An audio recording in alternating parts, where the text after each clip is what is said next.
2023 had a bunch of different shoes that I reviewed. Now we're gonna rate all of them from 1 to 10, and we're gonna see which shoe you guys picked for the shoe of the year and which shoe that I picked for the shoe of the year. So let's start with the very first shoe that we reviewed. It was the Reebok shoe that I found at Ross. That was like more of just like a cool looking basketball looking shoe, but it also looked like it could skate good. And you know what? It skated really good, like really damn good. It was like way better than I thought it was gonna be. So for that, we give this shoe a 8 out of 10. 8 out of 10 because it's a really low price. Also, you know what? I just remembered they kind of fell apart really quick. So we're gonna bump it down to a 7 out of 10 just because it fell apart really fast. But other than that, it was a really good skateboarding shoe and pretty good price. Oh, and if you have not done so yet, then make sure you subscribe for a lot more shoe-related content. The next shoe is the Nyoka Pro. Nyoka Pro. These shoes were like actually okay, which is kind of strange to me because I don't really like skating shoes that are shaped like this, like a Vans shoe. I think I did end up getting used to them and kind of liking them, but I actually am gonna give these a 5 out of 10.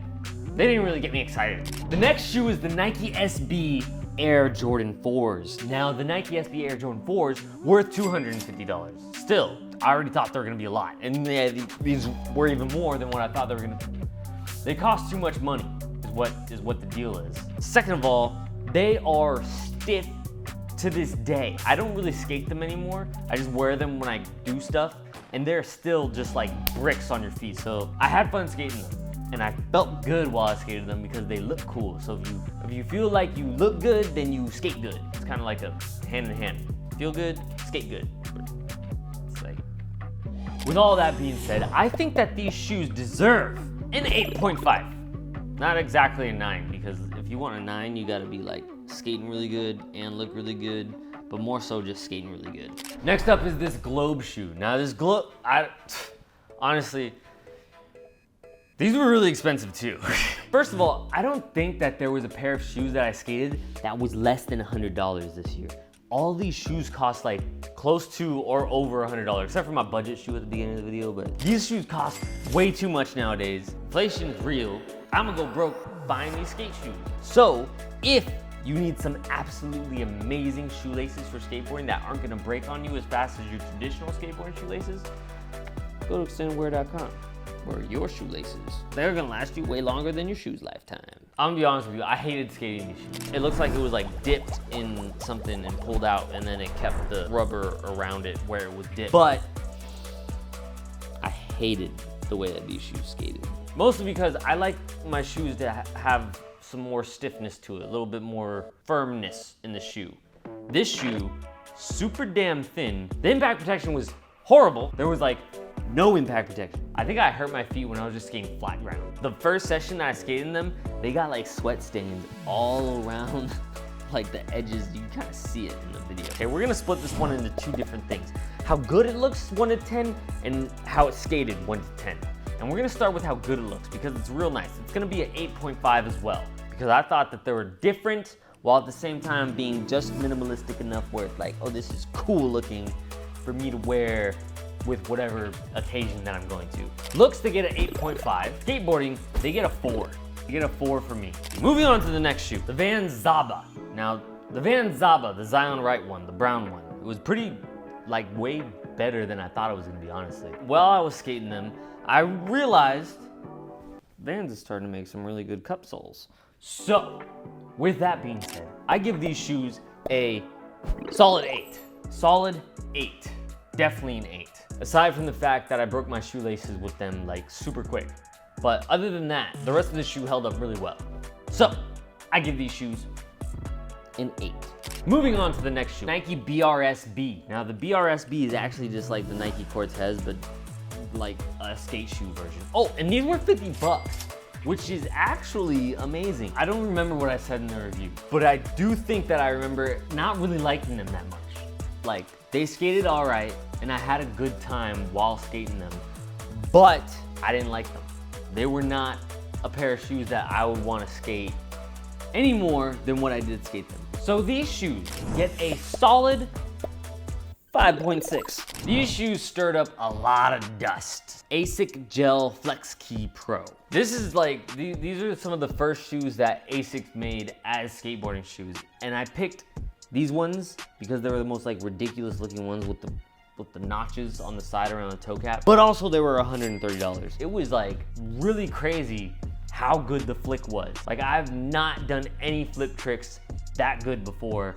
I don't think that they look cool when I got them. I don't think that I was looking forward to wearing them when I got them.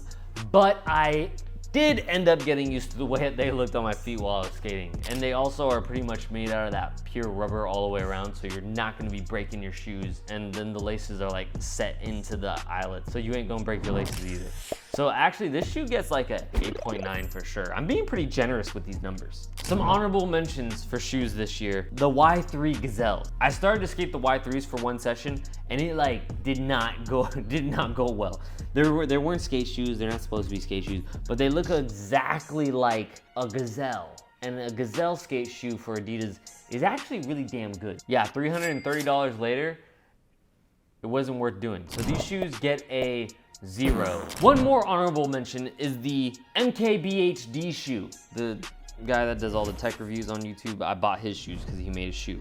Absolutely horrible, not good for skateboarding. And they felt cheap somehow, but they were not cheap. These shoes were $203, and when I got them, I thought I'd feel a very solid shoe. It was very comfortable, and its look was like a very basic, generic looking shoe. If you type in ChatGPT, give me a stylish, modern looking shoe, it'd probably give you that. The Converse AS1. This is a shoe that I totally didn't think I was gonna like, honestly. I saw it and I was like, it's not that good of a looking shoe, but a lot of you guys had let me know that you wanted me to skate it. So leave a comment of what shoes you want me to skate next, please, and I'll pick one of the highest commented shoes. These shoes were 80 bucks, which is today's standards, that's pretty good for a skateboarding shoe, as if it's under $100. That's like, wow, good job, shoe companies making a shoe less than $100. However, the shoe fell apart like really fast, like way quicker than I would have wanted to.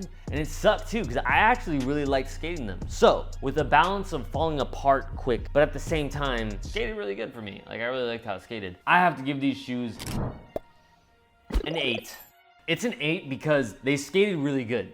Impact protection was bad. I ended up putting some of my own insoles in there, which are amazing. I love them so much. It's the best thing that I've ever made. My homies really like them, and now you guys are starting to send me reviews telling me how much you like them. And the last shoe is the Vans Rowan 2. I did not like the Vans Rowan 1. Like, it was not a shoe that I was really hyped on. So with this being the Vans Rowan 2, I had no expectations of it being good at all, as well as being surprised that they switched from a vulcanized shoe to a cup sole shoe, which is a new version of the same shoe, but they totally changed it to a completely different shoe. That really paid off because this shoe was $110. I'm not gonna lie to you, that's a lot of money still for a skateboarding shoe. However, it's amazing that this shoe was able to not break the laces, not be bad with impact protection, overall be pretty durable for how long I skated them. I'm actually still skating them. I haven't bought new shoes yet. And the technology that they put in the shoes actually worked out really well for me, because although I do like to put my insoles in all of my shoes,